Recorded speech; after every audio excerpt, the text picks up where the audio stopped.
selamat pagi anak-anak kelas 4 yang hebat. Hari ini Bu Mutia akan memberikan materi masih di tema 1. Subtema yang pertama, muatan pembelajaran bahasa Indonesia dan juga IPS. Tentunya kita masih mau belajar tentang keragaman budaya yang ada di Indonesia. Kita mau membicarakan tentang budaya-budaya di setiap daerah yang ada di Indonesia. Misalnya di Jawa Tengah. Di Jawa Tengah itu nama tarian daerahnya apa ya? Nama pakaian daerahnya apa ya? Gitu. Nah, sebelumnya seperti biasa, Bu Muti akan menjelaskan tujuan pembelajaran pada hari ini. Yang pertama, setelah membaca tentang keragaman budaya di Indonesia, siswa mampu menjelaskan ragam kebudayaan yang ada di Indonesia secara terperinci. Jadi nanti anak-anak bisa menjelaskan di daerah Jawa Barat, di daerah Kalimantan misalnya itu budayanya seperti apa. Dan yang kedua, setelah membaca teks tentang keragaman budaya Indonesia, anak-anak bisa menentukan gagasan pokok dan gagasan pendukung pada bacaan secara benar. Nah, jadi pada pembelajaran sebelumnya kita kan sudah belajar tentang kebudayaan yang ada di Indonesia. Jadi sangat kaya dan beragam negara kita itu. Nah, untuk mengetahui keberagaman budaya yang ada di Indonesia, pada hari ini kita akan belajar macam-macam budaya yang ada di setiap daerah yang ada di Indonesia.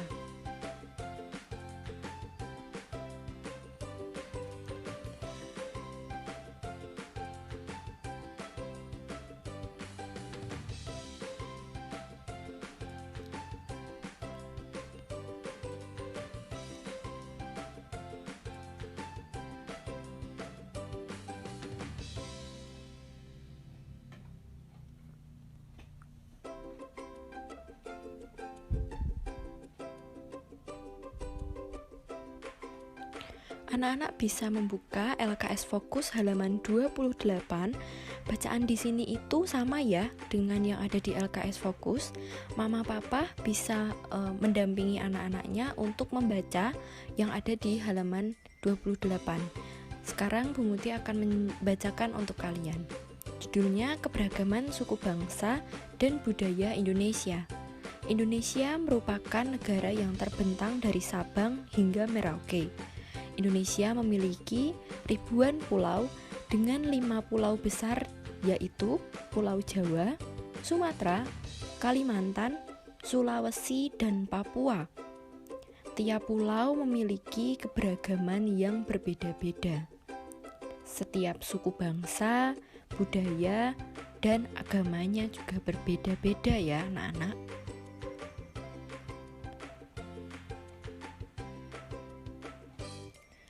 Budaya Indonesia berasal dari suku-suku bangsa di Nusantara. Keberagaman suku bangsa yang kita miliki merupakan suatu kekayaan yang tidak ternilai. Keragaman yang kita miliki merupakan suatu kekuatan yang membangun bangsa. Bangsa Indonesia juga memiliki budaya yang beragam, misalnya bahasa daerah, adat istiadat, tarian, alat musik tradisional, dan lain-lain. Jadi nggak cuman bahasa daerah aja, tetapi kita juga punya sangat kaya kebudayaan. Ada rumah adat juga, ada senjata tradisional, ada permainan tradisional. Jadi nggak cuman adat-adatnya ya anak-anak, jadi banyak bahasa daerah, misalnya bahasa Jawa, Sunda, Batak, dan Dayak. Adat istiadat diantaranya sekaten, rambuh Solo, dan mitoni. Rumah adat contohnya rumah tongkonan, joglo, rumah gadang, rumah betang, dan Hanoi. Tarian seperti tarian saman dari Aceh, tari piring dari Sumatera Barat, tari jaipong dari Jawa Barat, tari gambyong dari Jawa Tengah, dan tari kecak dari Bali.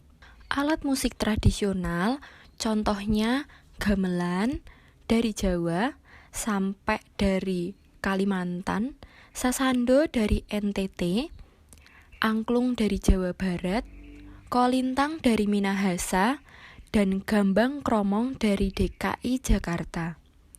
Senjata tradisional contohnya keris dari Jawa Tengah dan Yogyakarta, kujang dari Jawa Timur, rencong dari Aceh, parang sawalaku dari Maluku. Lagu daerah antara lain Apuse, Cublak-cublak suweng, Ampar-ampar pisang, dan Ambon manise. Permainan tradisional contohnya congklak, enggrang, dan lompat tali. Pemerintah Indonesia juga mengakui adanya 6 agama, yaitu Islam, Kristen, Katolik, Hindu, Buddha, dan Konghucu. Meskipun memiliki keyakinan yang berbeda-beda, masyarakat Indonesia tetap menjaga rasa persatuan dan kesatuan.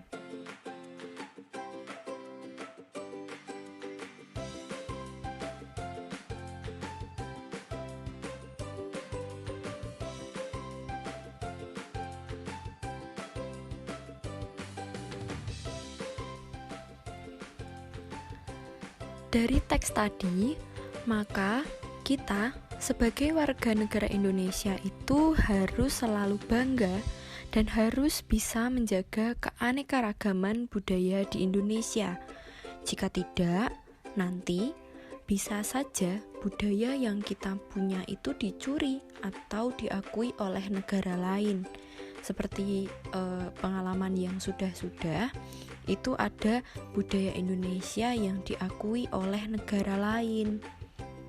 Nah, jadi mulai sekarang anak-anak harus mulai mencintai negara Indonesia ini dengan keanekaragaman suku, budaya, dan etnis.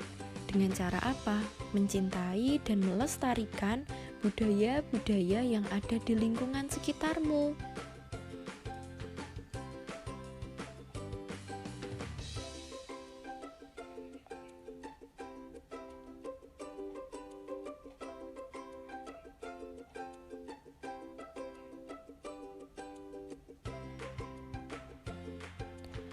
Nah, setelah kita membicarakan tentang keragaman budaya dan tadi Bu Mutia ingatkan pada kalian bahwa kalian harus mencintai budaya yang ada di Indonesia, harus bangga dengan budaya yang ada di Indonesia. Sekarang kita akan melanjutkan pembelajaran kita tentang gagasan pokok dan gagasan pendukung. Jadi, akan disajikan materi tentang gagasan pokok dan gagasan pendukung.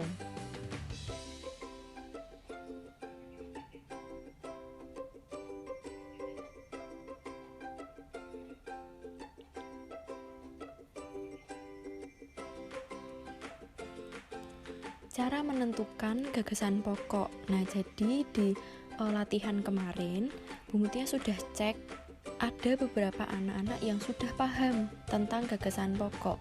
Ini Bu Mutia akan menjelaskan lagi tentang gagasan pokok dan cara menentukannya. Jadi anak-anak, tiap paragraf itu pasti memiliki kalimat utama dan kalimat penjelas namanya. Nah, kalimat utama itu terletak di awal, di akhir, atau di awal dan juga di akhir. Nah, tiap kalimat utama itu mengandung gagasan pokok dan gagasan penjelas. Gagasan pokok paragraf itu disebut juga ide pokok paragraf, atau pokok pikiran paragraf, atau juga pikiran utama. Jadi, pokok paragraf itu punya 3 nama ya, anak-anak. Terus, kalau kalimat penjelas itu adalah kalimat yang memperjelas, menguraikan, atau berupa rincian tentang kalimat utama.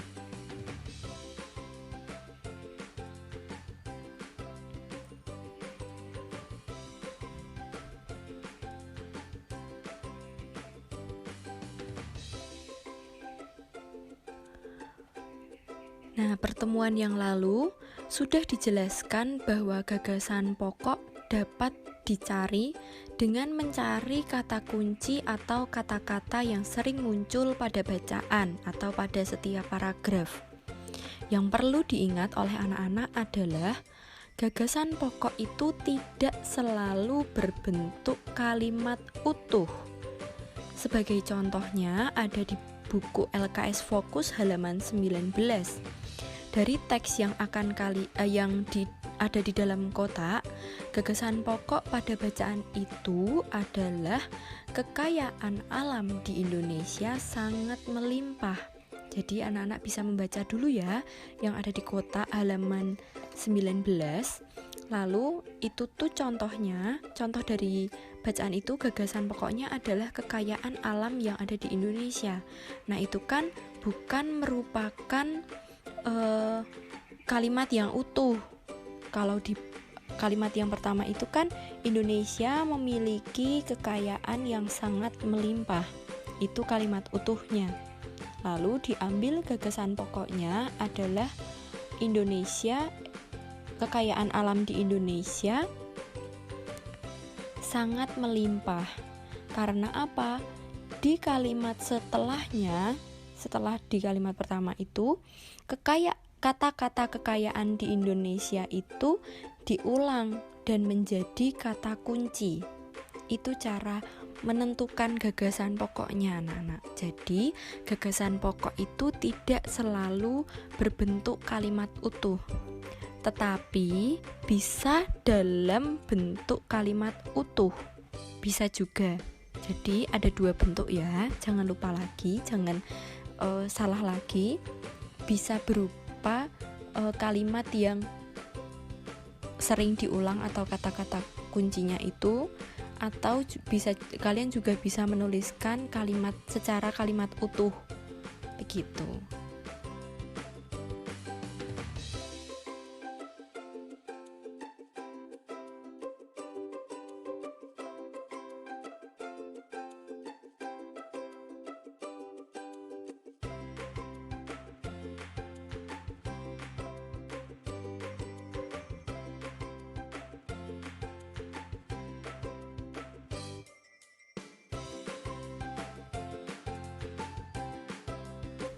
Nah, sekarang kita masuk ke tugas pada hari ini. Tugasnya adalah kalian akan membuat clipping tentang keragaman budaya yang ada di Indonesia. Bentuk clippingnya kayak gimana? Nanti akan dikirimkan file penjelasan tentang tugas ini.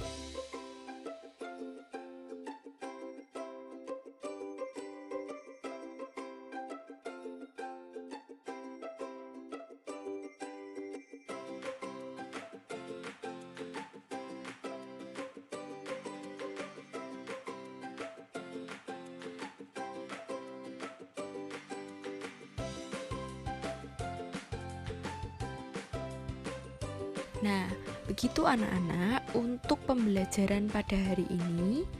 Silahkan nanti dilihat di WA grup kelas. Tugasnya ada di sana dan rangkumannya juga ada di sana. Kalau kalian mau melihat video ini juga boleh, soalnya sama gitu. Nah, untuk pembelajaran di minggu ini, Bu Mutia akan menjelaskannya melalui video seperti ini. Jadi tidak memakan kuota kalian banyak. Jadi sampai jumpa di hari Rabu pembelajaran tematik selanjutnya. Sampai jumpa lagi.